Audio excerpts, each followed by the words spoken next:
مقصد ہے پڑھنے کا. سمجھ میں آ گئی. اور موضوع بھی آپ سمجھ گئے ہوں گے کہ اس فن کا موضوع کیا ہے. انہی اصول اربعہ سے بحث من حیث الاستدلال. یاد رکھیں قرآن و حدیث سے بہت علوم میں بحث ہوتی ہے، لیکن یہاں جو بات ہوگی من حیث الاستدلال. سمجھ میں آ گئی. تو قرآن، حضور کی سنت، اجماع، قیاس، من حیث الاستدلال کی جو بحث ہے یہ موضوع ہے. یہ قرآن و حدیث اور فقہ اور یہ اجماع قیاس جو ہے یہی موضوع ہے، لیکن من حیث الاستدلال کہ یہ دلائل ہیں مسائل فقہیہ کے لیے اور ان سے استدلال ہوتا ہے. تو یہ موضوع ہے کس کا؟ اس فن کا. آئی سمجھ میں؟ اصول فقہ کا یہ موضوع ہے اور یہ اس کی روایت ہے. آئی سمجھ میں؟ اچھا، اس لیے کہتے ہیں کہ فلا بد من البحث فی کل واحد من هذه الاقسام. جب یہ پہچان لیا آپ نے کہ فقہ کے دلائل کتنے ہیں؟ 4، یہ فلاں فلاں فلاں، تو اب ان چاروں میں سے بحث ضروری ہے. ان چاروں میں سے ضروری ہے. تو کیا فائدہ آپ کو ہوگا جب بحث ہو جائے گی؟ کیا حاصل ہو جائے گا؟ غرض و غایت کیا ہے؟ فائدہ کیا ملے گا آپ کو؟ کہتے ہیں لیعلم بذلک طریق تخریج الاحکام، تاکہ اس بحث کے ذریعے آپ کو تخریج احکام کا طریقہ کار معلوم ہو جائے گا کہ مجتہد نے کس طریقہ کار کے تحت یہ مسائل نکالے. بات سمجھ میں آ گئی ہے؟ اس جملے میں آپ کو انہوں نے غرض و غایت بیان کر دی ہے اس فن کی کہ یہ اس کے غرض و غایت، اور موضوع تو ذہن میں واضح ہو گیا پہلے سے کہ یہ چاروں چیزیں، یہ چاروں ادلہ، کتاب اللہ، سنت رسول اللہ صلی اللہ علیہ وسلم، اجماع، قیاس، من حیث الاستدلال، یہ موضوع ہے اس کا. سمجھ میں آ گئی ہے؟ اچھا، اتنا کافی ہے کہ آگے چلیں؟ کافی ہے. کافی ہے جی. اچھا، تو یہ آپ نے یاد کرنا ہے. میں بہت گہرا نہیں گیا ہوں اس میں، تھوڑا اس میں آپ کی رعایت بھی کی ہے میں نے، لیکن ضروری باتیں جو ہیں وہ میں نے سمجھا دی. یہ بہت اس کتاب کے لیے ضروری تھی، وہ میں نے سمجھا دیا. سمجھ میں آ گئی؟ یاد ہو جائیں گی کہ نہیں؟ تو پھر انشاءاللہ آپ مجھے سنائیں گے.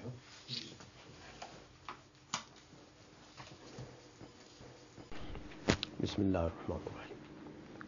اللہم صلی علی سیدنا محمد. اب یہ پہلے تو آپ اتنا پڑھ چکے کہ ان چاروں میں سے جو اصول ہیں 4 فقہ کے لیے، تو ان چاروں میں سے ہر ایک کی بحث ضروری ہے. بحث لغت میں کہتے ہیں تفتیش کو. کس کو؟ تفتیش.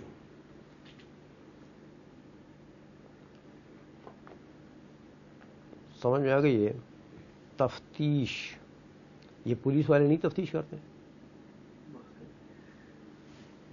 یہ مجرم کو معلوم کرنے کے لیے تفتیش کرتے ہیں نا. ہاں، انویسٹیگیشن. تو یہ تفتیش، یہ بحث کا معنی ہے. ہاں،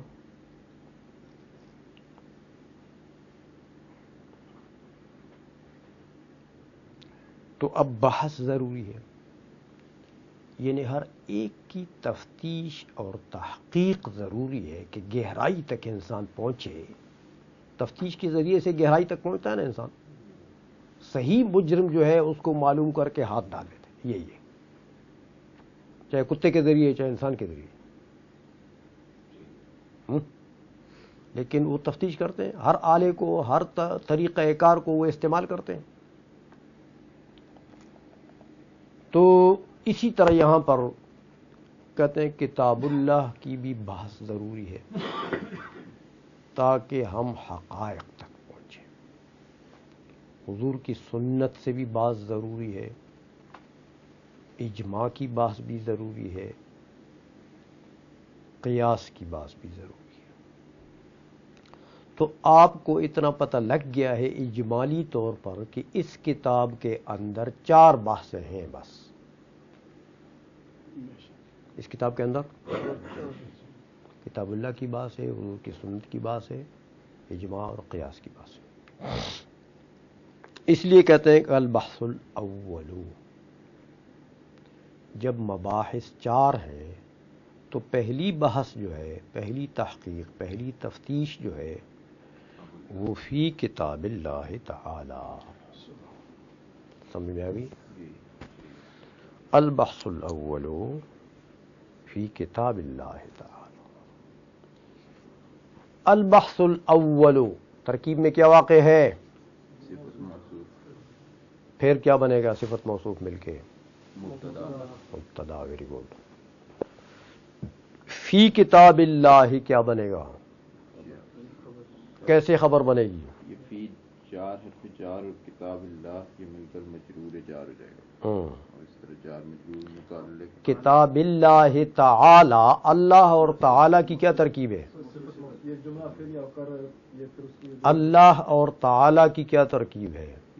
لفظ اللہ جو ہے یہ موصوف بنے گا اور تعالی جو ہے یہ جملہ فعلیہ خبریہ. غلط. اللہ ویسے کتاب کا تو یہ مضاف الیہ بنتا ہے نا. وہ تو ٹھیک ہے جی. لیکن تعالی اور اللہ کے درمیان کیا ترکیب ہے؟ تعالی جو ہے یہ فعل اور اللہ اس کا فاعل بنے گا. وہ تو ہوا ضمیر ہے اس کے اندر نا. جی. اللہ نہیں بنتا اس کا فاعل. جی. وہ ہوا ضمیر ہے جو راجع ہے اللہ کی طرف. ہاں. تعالی یا تعالی، یہ تعالی ماضی کا صیغہ ہے جی. تو اس کے اندر ہوا ضمیر ہے، وہ اس کا فاعل ہے. لیکن یہ پورا جملہ بن کے یہ پھر اللہ کے لیے کیا بنے گا؟ نو. شبہ فعل جملہ فعل. شبہ فعل جو ہے وہ صفت کے صیغے بنتے ہیں، یہ یاد رکھیں. جو فعل ہوتا ہے وہ جملہ بنتا ہے. ہاں حال ہے. یہ لفظ اللہ ذو الحال ہے اور تعالی جملہ بتاویل مفرد بن کر یہ ہاں نہیں. اس کی وجہ یہ ہے کہ اللہ معرفہ ہے. جملہ قوت نکرہ میں ہوتا ہے. یہ پڑھا ہے آپ نے شرح جامی تک تو آپ نے کتابیں پڑھی ہے نا. تو جملہ معرفہ نہیں ہوتا، جملہ قوت نکرہ میں ہوتا ہے. تو نکرہ معرفہ کے لیے صفت کبھی بھی نہیں بن سکتی ہے. کیا بتاویل مفرد بنا کر. تاویل مفرد کا مطلب یہ ہوتا ہے کہ جب جملہ تو ویسے مرکب تام ہے، آپ نے پڑھا ہے. جملہ فعلیہ ہو یا جو بھی خبریہ جملہ ہے وہ مرکب تام ہے. اب مرکب تام جو ہے وہ تو حال بن نہیں سکتا. سمجھ میں آ گئی؟ کیونکہ اس میں تو پورا قصہ ہوتا ہے نا، وہ تو جملہ ہوتا ہے. تو حال تو ایک مفرد چیز ہوتی ہے. آپ کے احوال میں سے کوئی حال ہے وہ تو ایک مفرد بسیط چیز ہوتی ہے. اس لیے جملے کو بتاویل مفرد کرنا پڑے گا. سمجھ میں آ گئی؟ تو پھر یہ حال بنے گا. تو آپ نے جو فرمایا کہ جملہ فعلیہ خبریہ ہے، قوت نکرہ ہے. ہاں قوت نکرہ میں ہے. یہ بتاویل مفرد ہوتا ہے. اس کو ہم صفت نہیں بنا سکتے بلکہ اس کو حال بنائیں گے. حال بن سکتا ہے. آپ نے پڑھا ہے کہ نکرہ حال بن سکتا ہے، لیکن نکرہ معرفے کے لیے صفت نہیں بن سکتا.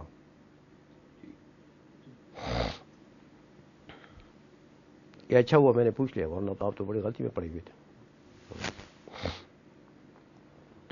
اچھا، تو پہلی بحث جو ہے یہ فی کتاب اللہ تعالی. فی کتاب اللہ تعالی. عبارت یہاں بھی بحذف مضاف ہے. البحث الاول فی تفصیل کتاب اللہ تعالی. پہلی بحث جو ہے اس میں کتاب اللہ کی تفصیل ہے. سمجھ میں آ گئی کہ کتاب اللہ جو ہے اس کی پھر کتنی قسمیں ہیں، ہر قسم کی کیا تعریف ہے، ہر قسم کا کیا حکم ہے، یہ ساری تفصیلات ہیں. سمجھ میں آ گئی؟ اچھا، اب کتاب اللہ کی بحث کو اس نے سب سے پہلے رکھا، باقی تینوں کو ہاں، تو آپ جانتے ہوں گے کہ کتاب اللہ جو ہے یہ اصل علی الاطلاق ہے۔ کتاب اللہ کیا ہے؟ اصول فقہ ہے نا، تو یہ اصول فقہ میں سے اصل علی الاطلاق ہے، یعنی آپ جب اصل کا لفظ بولیں گے نا اس کے ساتھ کوئی قید نہیں لگائیں گے تو کتاب اللہ ہی سمجھ آئے گی، برخلاف حضور کی سنت کے، کہ حضور کی سنت اصل علی الاطلاق نہیں ہے۔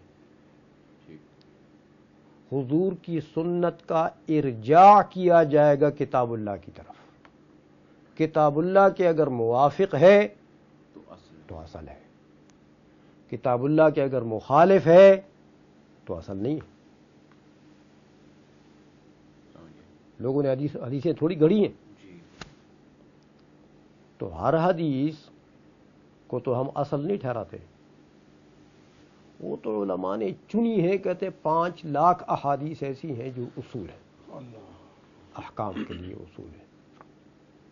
قرآن کے اندر 500 آیتیں ایسی ہیں جو احکام سے ان کا تعلق ہے، تو وہ اصول ہیں۔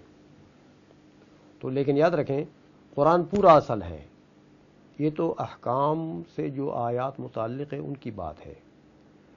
جو قرآن میں قصص و عبر ہیں وہ بھی اصول ہیں، کیونکہ وہ بھی ان سے بھی احکام مستنبط ہوتے ہیں، احکام مستنبط ہوتے ہیں، بظاہر ان میں احکام نہیں ہے، بظاہر تو ایک واقعہ موسیٰ علیہ السلام اور فرعون کا ہے یا کسی کا ہے، تو لیکن ایک حکایت بظاہر، لیکن ان سے احکام مستنبط ہوتے ہیں۔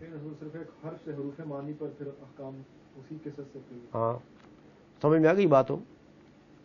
اس لیے کتاب اللہ کو پہلے کر دیا کہ کتاب اللہ کیا ہے؟ اصل علی الاطلاق ہے، باقیوں کا ارجاع کیا جائے گا کتاب اللہ کی طرف، اگر موافقت ہے تو اصل ہے، مخالفت ہے نہیں ہے، سمجھ آئی؟ اس لیے اس کو پہلے کر دیا تاکہ اس کو جو اصل الاصول ہیں ان کو آپ پہلے سمجھیں، اس کے بعد باقی۔ اچھا، اب یہ کہتے ہیں فصل فی الخاص والعام، یعنی فصل فی بیان معانی الخاص والعام، کچھ نہ کچھ عبارت میں حذف ہوتا ہے، ہاں بلیغ لوگوں کی کتابوں میں کچھ نہ کچھ معذوف ہوتا ہے، تو یہ فصل ہے کس کے بیان میں؟ خاص و عام کے معانی اور احکام میں، فی بیان معانی و احکام الخاص والعام۔ تو خاص کا معنی بھی بتائے گا، عام کا بھی بتائے گا، خاص کا حکم بھی بتائے گا، عام کا بھی بتائے گا۔ لیکن ایک بات یاد رکھیں، پہلی تقسیم ہے کتاب اللہ کی خاص عام مشترک مؤول، 4 قسمیں ہیں، مشترک مؤول آگے آئیں گی، یہ پہلی تقسیم ہے۔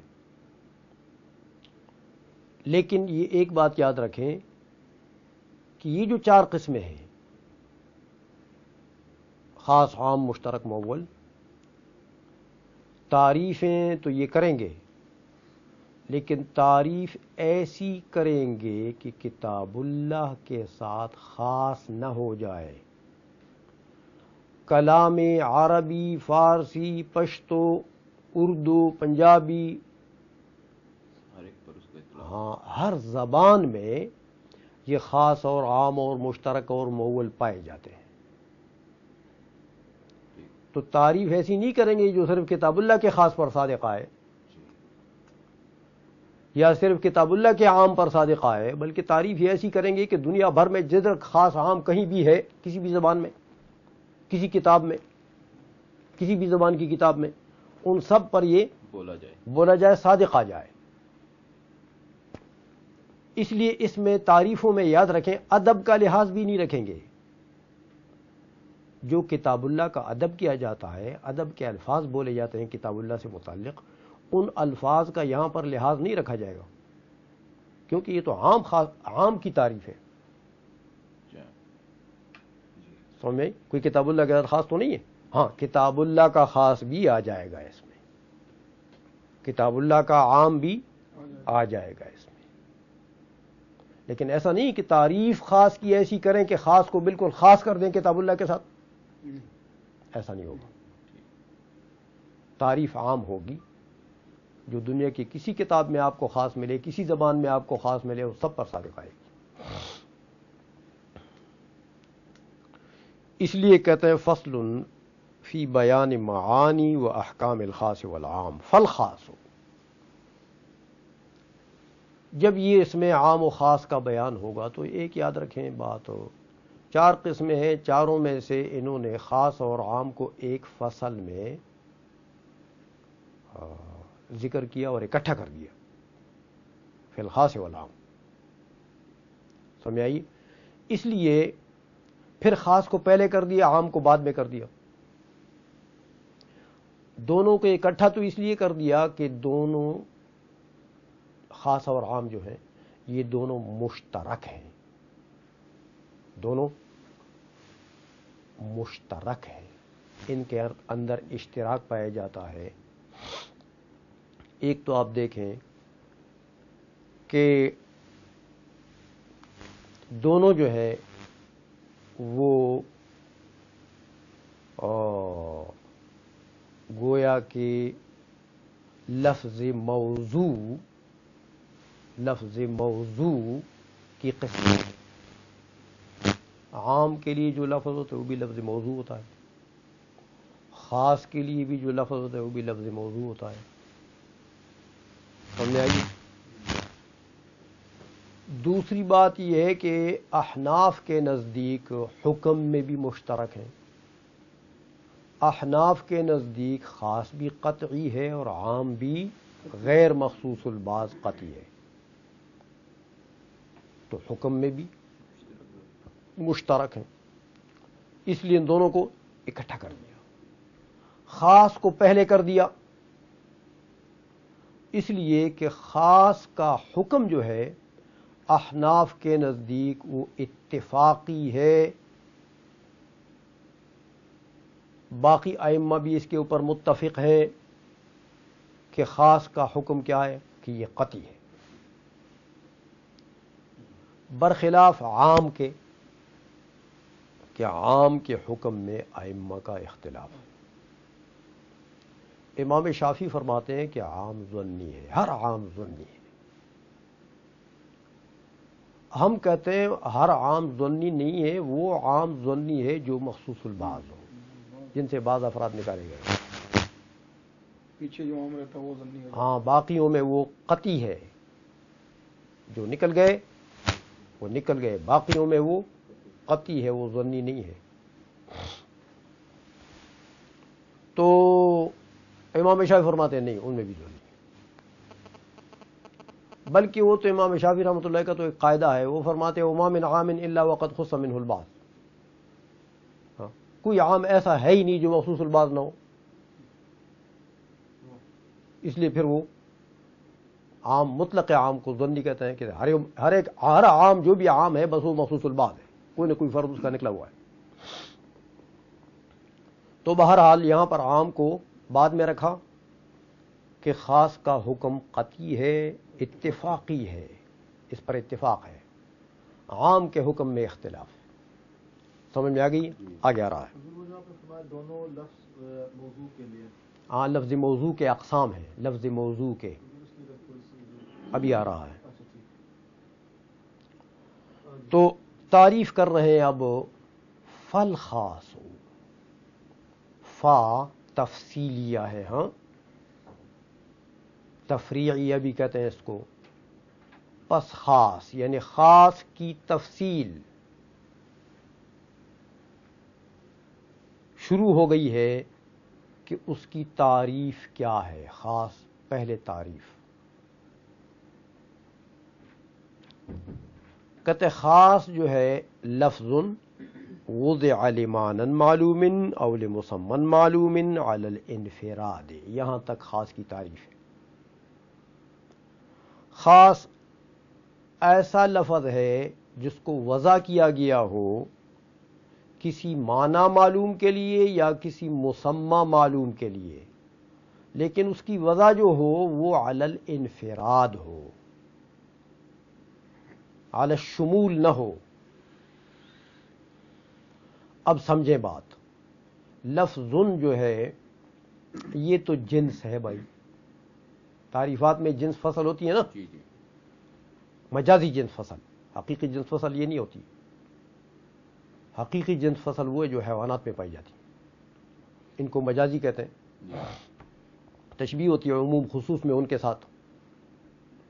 جو عام ہے وہ جنس ہے، جو اس سے خاص ہے وہ فصل ہے. تو لفظ، اب یہ لفظ کا جو لفظ ہے آپ دیکھ رہے ہیں، ما یتلفظ به الانسان ایک، یا ما یتلفظ به جس پر تلفظ کیا جا سکتا ہے. چاہے اللہ نے تلفظ اس کے اوپر کیا، لیکن انسان اس کے اوپر تلفظ تو کر سکتا ہے. اللہ کے ملفوظات کے اوپر تلفظ تو اس پر کیا جا سکتا ہے. بالفعل آپ کریں یا نہ کریں، قرآن کوئی پڑھے یا نہ پڑھے. تو لفظ کس کو کہتے ہیں؟ ما یتلفظ به.